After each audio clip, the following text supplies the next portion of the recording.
Kita membicarakan baterai, maka kita pasti juga membicarakan tentang perubahan cuaca atau climate change. Efek fosil oil yang dibakar, juga batu bara adalah salah satu penyumbang panas bumi yang mengakibatkan terjadinya perubahan cuaca yang memburuk kualitas udaranya serta suhu meningkat naik di mana-mana hingga mengakibatkan menurunnya juga antibodi manusia selain masalah kekurangan pangan. Green energy menjadi solusinya dan semua manusia berlomba-lomba untuk jadi yang terdepan, di mana kita mengubah penggunaan batu bara dengan energi berbasis air atau hydropower, merubah fosil oil dengan tenaga matahari, mobil bertenaga bensin dan solar diesel menjadi kendaraan bertenaga baterai.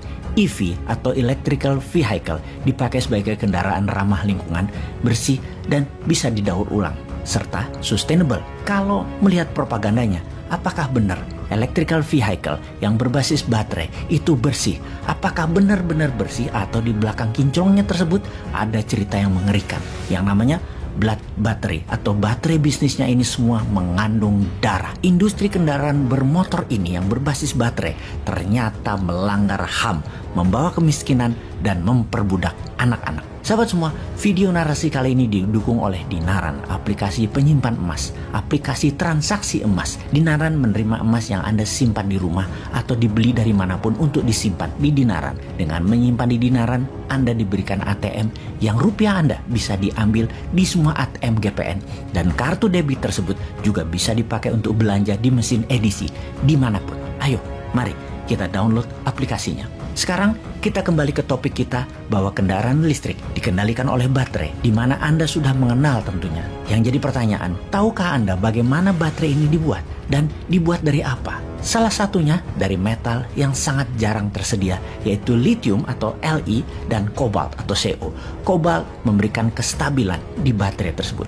Kobalt adalah metal berwarna abu kebiruan yang didapat dari batuan keras atau biasa disebut crystal rock. Kobalt punya banyak manfaat, seperti untuk mesin turbin pesawat jet, peralatan tambang, pigmen pewarna kosmetik, juga baterai smartphone yang umumnya adalah lithium iron baterai alias kobalt 50% yang saat ini diproduksi oleh baterai kendaraan atau electronic vehicle, di mana dalam satu baterai kendaraan ini menggunakan 4-30 kg kobalt. Metal ini terdapat di beberapa wilayah bumi seperti di Australia, Kanada, Tiongkok, Afrika Selatan, Indonesia. Tetapi 75% dari kobalt dihasilkan oleh satu negara, yaitu DR Kongo atau Democratic Republic of Congo. DR Kongo masih penuh dengan kemiskinan, penuh korupsi dan konflik. Namun di bawah tanah Kongo terdapat deposit kobalt terbesar di dunia. Penduduk Kongo 92 juta, di mana lebih dari 2 juta penduduknya bergantung dari pertambangan kobalt. Mereka disebut dengan julukan negosian. Ada dua kelompok besar di Kongo penghasil kobalt ini. Ada perusahaan industri skala besar, ada penambang liar atau artisanal. Skala usahanya kecil namun terbanyak hasilnya. Penambang liar ini tidak ada protokol kesehatan kerja, sangat brutal, saling rebutan wilayah antara sesama penambang. Tidak ada perlindungan hukum di sini.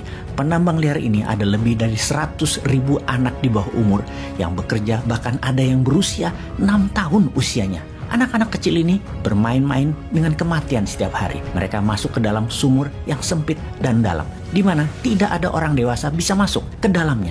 Dan itu seperti masuk ke dalam tungku yang panas. Dan mereka rata-rata hanya ada waktu 20 menit. Oksigennya, anak-anak itu harus menggali sumur tersebut dengan keadaan sangat tidak manusiawi. Bahkan tidak ada peralatan penggali. Kebanyakan menggunakan tangan kosong. Mereka tidak pakai masker, tidak pakai alat, tidak pakai sarung tangan, sempit, panas, dan kurang oksigen. Berapa uang yang mereka dapat? Tidak lebih $1 per harinya, Rp15.000, tidak lebih seharinya. Padahal transaksi kobalt per tahunnya bernilai lebih dari $12 billion. Dan di tahun 2027 nanti diperkirakan naik 50% kebutuhannya dari sekarang. Yang pastinya uang tersebut tidak pernah terdistribusi ke anak-anak buruh di bawah umur tersebut yang menemukan dan memilah metal tersebut. Padahal anak-anak tersebut bertaruh nyawa. Per tahunnya lebih dari 2.000 anak meninggal terjebak di dalam sumur, baik kekurangan oksigen ataupun tertimpa runtuhan dinding sumur. Belum lagi korban kanker paru-paru, infeksi kulit, dan kecelakaan yang menyebabkan cacat tubuh ribuan setiap tahunnya. Dan di tahun 2021 kemarin, sebuah desa di Kongo mengajukan tuntutan hukum menuntut Apple Incorporated juga Tesla bertanggung jawab atas kejadian yang menimpa warganya. Namun tuntutan ini tidak pernah membuahkan hasil apapun. Tuntutan ini dikenal dengan nama John Doe Team 1. Kalau ditanya, mengapa anak-anak ini bekerja di tambang kobalt? Karena mereka ingin keluar dari kemiskinan. Bagi warga Kongo, kobalt adalah pertaruhan yang bisa membuat mereka kaya. Seperti bertaruh koin kripto bagi anak kota. Kobalt kebutuhannya naik 3 kali lipat dalam 10 tahun terakhir, di mana diperkirakan akan naik 3 kali lipat lagi dalam 10 tahun ke depan, dan 90% kebutuhan tersebut didorong karena meningkatnya kendaraan bermotor, kendaraan listrik. Di tahun 2022 ini ada 6,5 juta kendaraan mobil listrik, dan diperkirakan di tahun 2040 ada 65 juta kendaraan, naik 10 kali lipat dalam 2 dekade ke depan. Dalam waktu tersebut, kobalt dibutuhkan naik 585% dari ketersediaannya saat ini.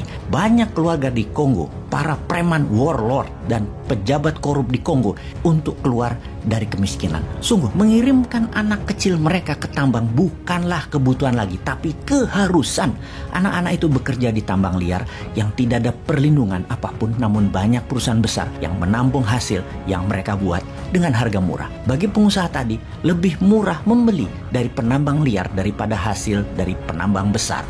Ada lagi yang luar biasa. Pembelinya tadi 90% adalah Tiongkok. Perusahaan tambang di Kongo 78% adalah perusahaan Tiongkok yang menguasai 15 dari 19 tambang di Kongo tersebut, yang mengambil 90% hasil tambang liar dan tambang besar. Saat ini Tiongkok mengendalikan 80% kobalt refining dunia. Tiongkok dalam barter kobalt memang menjanjikan membangun Kongo dengan infrastruktur jalanan, sekolahan, namun hanya sepotong-sepotong, dan Kongo dapat dipastikan menjadi salah satu negara yang dimainkan oleh Tiongkok yang tidak pernah menunjukkan hasilnya bahwa negara tersebut, Kongo, menjadi negara yang lebih baik dari kemarin.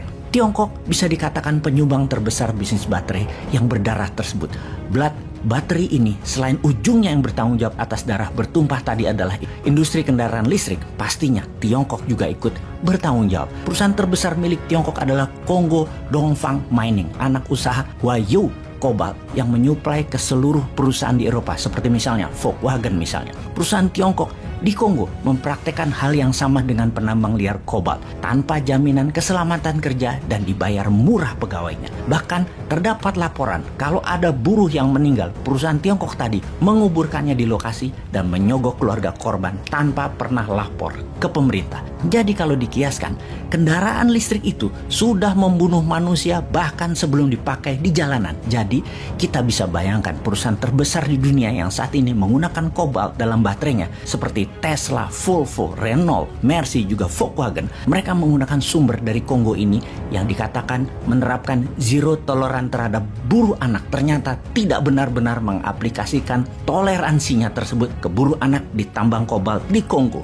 Saat ini Tesla di mana kedepannya berjanji akan menggunakan baterai berbasis LFP, lithium iron phosphate, yang zero kobalt seperti di Tesla Model 3 tipe standar range. Namun Tesla masih tetap membeli kobalt dari Glencore, perusahaan trader metal Switzerland yang merupakan pembeli terbesar dari tambang Tiongkok di Kongo. Tesla beli 6.000 ton kobalt per tahunnya. Jadi kita mulai paham yang katanya baterai ini green energy, ternyata dirty energy, sangat kotor permainannya. Katanya mau membuat climate change lebih baik, tetapi mengapa mengorbankan ribuan anak manusia? Sungguh, baterai selama ini masih pakai kobalt. Dunia masih lama tujuannya untuk membuat dunia lebih bersih. Jadi semoga paham bahwa kobalt itu sesungguhnya sangat jahat dan kedepannya pasti berada di ujung tanduk. Begitu juga nikelnya Indonesia kalau dibuat baterai di ujung tanduk.